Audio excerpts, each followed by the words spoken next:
I hear in Nigeria economists and politicians telling me that the GDP of Nigeria is 500 billion United States dollars, and that therefore it is the biggest economy in the world, I am reminded of the words of Yoweri Kaguta Museveni, my friend, when he says, in a debate between dwarfs, what is the value of one dwarf saying, I'm taller than the other dwarfs?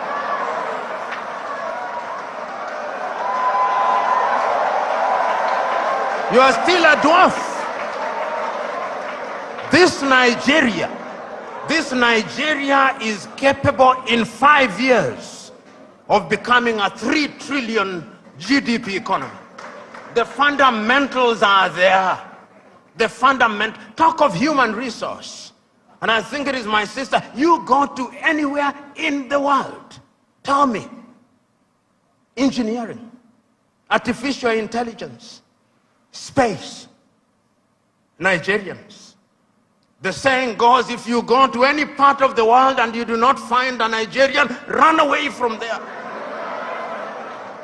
Because there is nothing to be done there. It is these Nigerians who will move the country. I keep on reminding my Nigerian friends, you say you are 220 million. No, you are not. I suspect you are 300 million.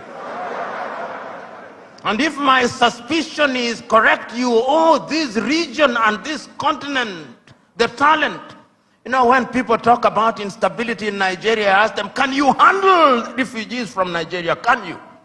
You cannot. They'll overwhelm the entire West Africa.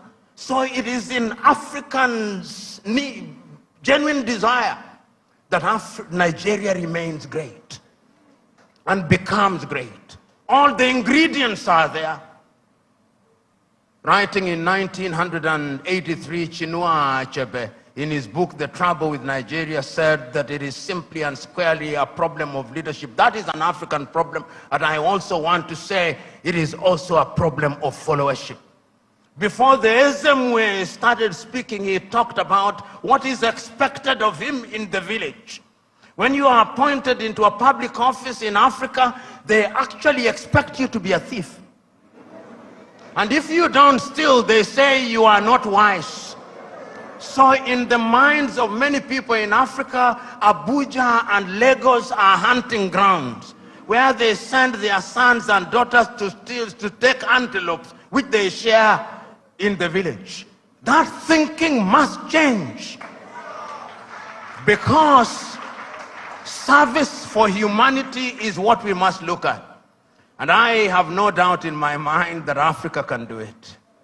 When I look at Africa and I look at Nigeria, I see an Africa that is capable of rising because our sons and daughters now present in the continent and even in the diaspora. You go and see the Africans in the diaspora, whether they are in Antigua and Barbuda, and my good friend here, the ambassador of Antigua and Barbuda, Wallace Williams, Trinidad and Tobago, will agree with me in that regard. You go to St. Vincent and Grenadines, you go to Jamaica, everybody now wants to come and invest in Africa. But we must make the circumstances right. So we must improve our politics. We must make our laws enabling. We must improve our agriculture. We must improve our health. We must improve our education system. We must improve the quality of the environment so that we stop our young men and women dying in the Mediterranean Sea, dying off the coast of Dhaka, going into modern day slavery in Saudi Arabia, in that part of the world. It can be done. We have seen